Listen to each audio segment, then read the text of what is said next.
ललितपुर के नगर पालिका परिषद में स्थित सरदारपुरा वार्ड नंबर 26 के पार्षद गिरीश पाठक, सोनू और पूर्व पार्षद अनुराग जैन शैलू ने संयुक्त रूप से वार्ड वासियों के साथ घरों में आ रहे गंदे पेयजल की समस्या के स्थायी समाधान और पेयजल आपूर्ति की समस्या के निराकरण के लिए ललितपुर जिलाधिकारी महोदय अक्षय त्रिपाठी और एडीएम नमामि गंगे जल संस्थान एक्सीएन महोदय को ज्ञापन देकर अवगत कराया। इसे वार्ड में वस्तु स्थिति से परिचित होकर पेयजल समस्या के चलते जिलाधिकारी महोदय अक्षय त्रिपाठी ने जल संस्थान और जल निगम की टीम के साथ वार्ड में भ्रमण किया। पेयजल आपूर्ति के लिए वार्ड में टैंकर भी भेजे जा रहे हैं। जल निगम से जल संस्थान अधिकारी द्वारा वार्ड नंबर 26 में पाइपलाइन लीकेज सुधारे जाने और नलों से आ रहे दूषित पेयजल को वार्ड टेस्टिंग लैब में जांच कराने हेतु निर्देशित किया गया। वास्तव में इन दिनों 45 डिग्री टेम्परेचर में पिछले करीब 1 महीने से भीषण गर्मी में दिन रात पेयजल समस्या के स्थायी निदान के लिए प्रयासरत ऐसे जुझारू जनसेवक पार्षद पंडित गिरीश पाठक, सोनू जैसे जागरूक जनप्रतिनिधियों की पूरे जिले को आवश्यकता है। इनका सार्वजनिक मंच से सम्मान किया जाना चाहिए। ललितपुर से प्रमोद बबेले की जी। पार्षद जी बताइए, आपके सरदारपुरा में अभी वर्तमान में पेयजल की आपूर्ति की व्यवस्था क्या है? नमस्कार। हमारे वार्ड नंबर 26 में पानी की तो बहुत ज़्यादा समस्या थी। कई स्थान तो ऐसे हैं जहां वर्षों से पानी नहीं पहुंचा है। कई गलियां ऐसी हैं जहां पानी की बहुत समस्या है, वहां टैंकर भी नहीं पहुंचाए जा सकते हैं।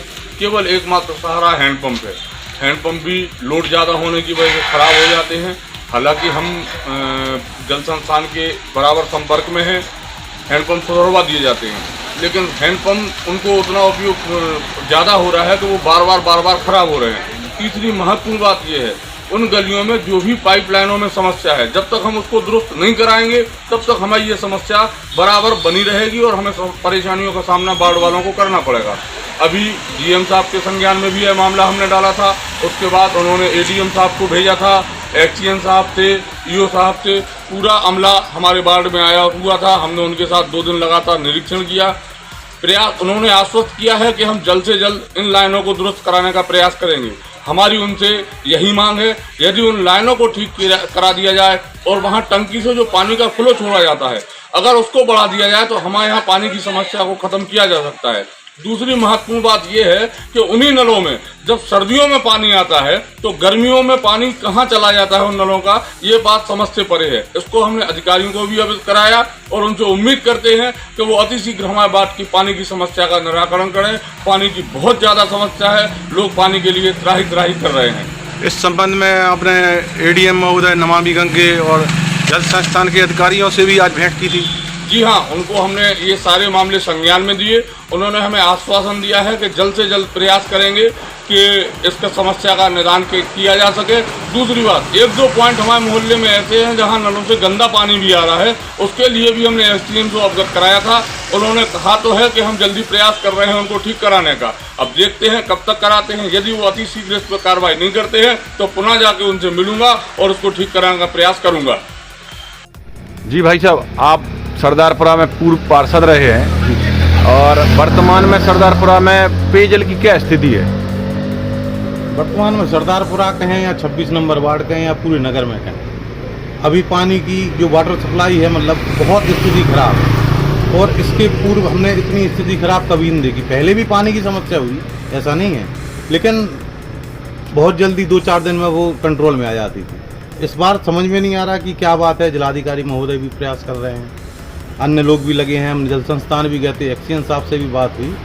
हाँ, इतना ज़रूर उन्होंने हमें मतलब उम्मीद जताई है कि जो पिछले हमारे कार्यकाल में माननीय विधायक जी और सांसद जी के सहयोग से 70 करोड़ की डीपीआर इस पंप हाउस के रख रखाव के लिए तैयार हुई थी, उस पर इम्प्लीमेंट चालू हो गया है। लेकिन उसका लाभ मिलेगा जनता को दिसंबर महीने के बाद, मतलब अगली गर्मी में हमें ये समस्या नहीं भोगनी पड़ेगी। लेकिन बात है आज की स्थिति, आज वाकई बहुत स्थिति दयनीय है। लेकिन हम उम्मीद करते हैं, हमारे जनप्रतिनिधि भी प्रयास कर रहे हैं, हमारे जिलाधिकारी भी प्रयास कर रहे हैं और जल संस्थान भी लगा है। लेकिन इसके डीप में जाके इनको व्यवस्था सुचारू करना चाहिए। जनता को पानी नहीं मिलेगा, इससे बड़ी बात क्या है? बात ना तो नल की कमी है, ना पाइपलाइन की कमी है, ना पंप हाउस की कमी है, ना पानी की कमी, सिर्फ मिसमैनेजमेंट की बात है।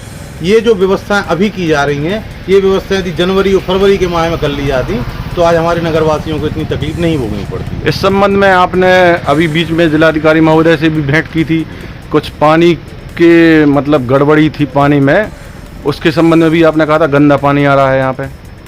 नहीं, गंदे पानी की सूचना हमारे पास नहीं आई थी। हमारे पास केवल जो पानी की अव्यवस्था है, पानी नहीं मिल रहा है, इसके लिए संबंध में बात आई थी।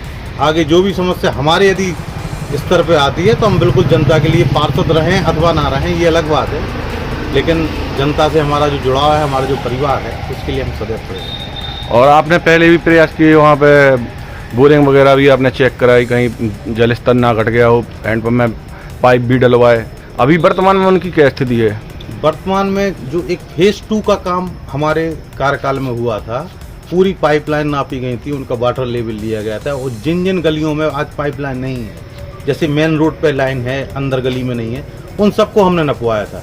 और ये हमें आश्वासन दिया गया था कि दिसंबर जनवरी तक इसका काम चालू हो जाएगा, लेकिन शायद अभी नहीं हुआ काम चालू। इसके बारे में भी हम पत्राचार करेंगे कि फेज 2 का काम कब संपन्न होगा।